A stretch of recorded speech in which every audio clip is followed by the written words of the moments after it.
Hello, I'm Chris Kapches, the president of Chestnut Park Real Estate, and I'm here to give you your August Toronto and area market report.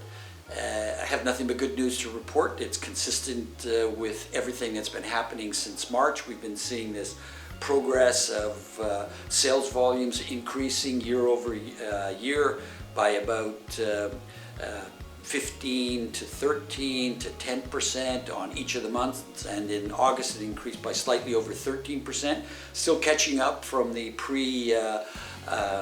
April 2017 marketplace. And what we saw on the average sale price, it was up about 3.5, 3.6%, which is exactly what we want, because a market like that remains sustainable and accessible to the consumer.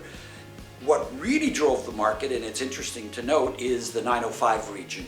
It has slowly been improving. It was really in trouble leading up to just the last few months. But that 13% increase in the Greater Toronto area was predominantly driven by the 905. In the 416, we were flat. Basically the same number of units that we sold last year, we sold in August of this year. Reason for that is twofold. One, average sale prices in the 416 continue to be substantially higher than in the 905.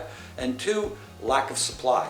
And the area that we're seeing a tremendous lack of supply is in condominium apartments, which were one, the most affordable type of housing accommodation that was on the market, and two, used to be plentiful. Now that they've become expensive. Average sale price in the central core about $700,000, and on top of that, the amount of supply is less than what it was last year, just a little over 2,000 odd units.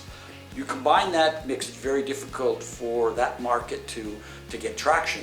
What we're hoping as we get into the fall, particularly September and October, that we'll see more product come to the market in that sector, but also in all sectors in the 416, because we're off about 10%, not a little bit more, compared to last year in terms of supply.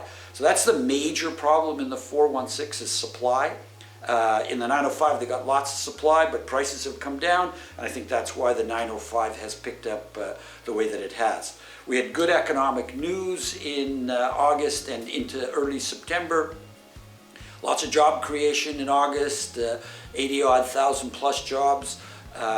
Wages were up by 3.8%, and in early September the bank held its mortgage rate, didn't drop it, and as a result of that we have this, I think, this incredible stability now in the marketplace, which I foresee continuing through the remainder of 2019 and into 2020.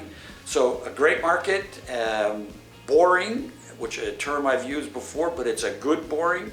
And if it stays this way, which I believe it will, I don't see anything on the horizon that would change it. It's going to be a wonderful market leading right through to the end of the year. And as I said, springing us into 2020. Really look forward to providing the September market report to you. If you want more details, the numbers, all that sort of stuff, you can go to our blog, the Chestnut Park blog, where we have the market report. In our infographic, where you can get all the details. But that's the overall view of the market, and as I said, it's sustainable, it's strong, and it's moving slowly but surely to becoming a balanced market, which is something that we've needed for some time. Thank you.